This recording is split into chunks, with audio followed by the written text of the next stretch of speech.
Heritage Council, the Nelson Mandela Reception Committee and the Department of Arts and Culture look back on the life of Madiba after he was released from prison in 1990. This is part of the centenary celebration in honor of Madiba that will take place in various parts of the country this year. Our reporter Zimkhita Manqinana is live from the Nelson Mandela Museum, Bunga building. A very good morning to you again, Zimkhita. What do you have for us this time?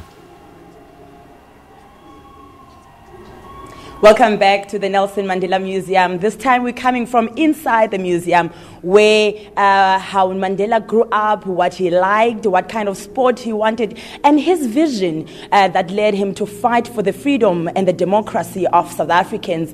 All of those memories since he was born until he passed on are housed in this museum and ready for people to come and view so that they can learn about this international icon. But for the South African Heritage Council, it's important that content is always readily available so that people can continue to learn about him and try to emulate some of his values. But now we're going to speak to the CEO of the South African Heritage Council, Advocate Sonwabile Manqinana. Thank you very much for joining us this morning and welcome to this broadcast. Tell us, what is important for you as the South African Heritage Council to ensure that you continue to make the story of Nelson Mandela relevant, and especially now we're celebrating 100 years of his existence? Now that is 100 years of Madiba, we have even tailor-made our own call to focus on Madiba, which is called for funding, because part of our mandate is to fund community projects.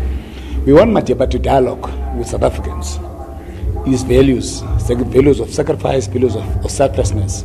So how can so people are encouraged to come up with stories, documentaries, reflection by ordinary South Africans. You know, we've written about Madiba, there are many books and so forth, from a scholarly and academic, a point of view. But now one community, to actually talk, about Madiba. But Madiba talking to communities through his values. In other words, passing a baton to the current generation. That dialogue between Madiba and the current generation, the generation to come, this year is going to be very important. Two, the Heritage Council is piloting, for instance, a World Heritage Site on the values again of Madiba, footprints of Madiba, where Madiba grew up, where he went to school, Forte, the capture site, and so forth, which already with UNESCO engaging at that level. That's one of the prime milestones that the Heritage Council is driving in order to ensure that legacy of Madiba is not forgotten by the world now. Remember, Madiba influence, he was an embodiment, of the aspirations of the people of South Africa and the world. For an ordinary person like myself who stays at Libode, at Ohana village, what is there for me? What is there to benefit now that we are saying it's centenary celebrations for Nelson Mandela? We are saying, for instance, that, there's an outcry from people that some people are, saying they never buried Madiba, but it's an opportunity now to say, look, each and every rural community has a story to tell. Libode, Mkhakezweni, all these places. For instance, Madiba, he grew up in these places. But even, all over, we're saying that it's important for the, there's a program called Unsung Hero. Everybody's linked to Madiba. For instance, Vuiselemini was this, MK soldier to be hanged, the first one to be hanged from Tsomo. So, it's not just about focusing on Madiba, from Tsomo actually, and then many others, heroes. So remember, Madiba, when Madiba said, "I'm prepared to die," so many people are prepared to die. In the small villages and anywhere, Madiba was never seen. So he was immortalized while he was still living by people.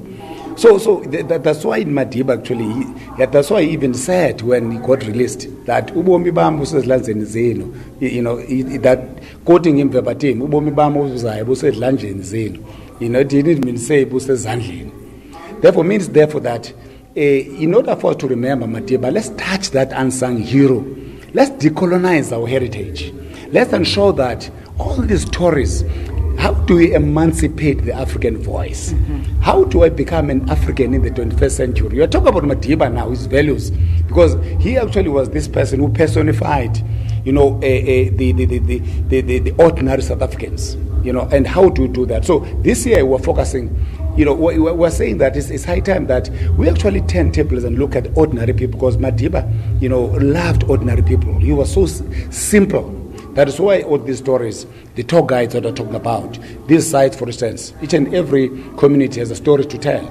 These sites are going to be part of the information portal so that our own kids, must know about it. If we want to change the paradigm of tourism so that we've got our own tourism, local tourism growing, heritage becomes a content. We provide content and tourism is an outcome. There could be no tourism without heritage.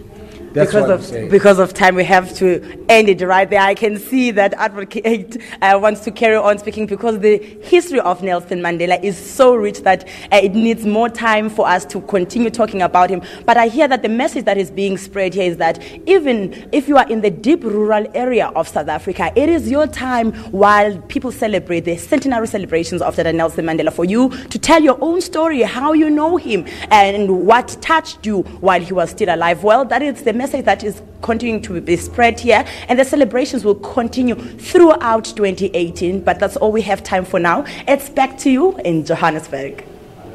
Well, thanks for that, Zimkhita. I really appreciate it. That was our reporter, Zimkhita Manqinana, outside at the Nelson Mandela Museum building in Mthatha. Well, Pearl is standing by with Penny Ndlela.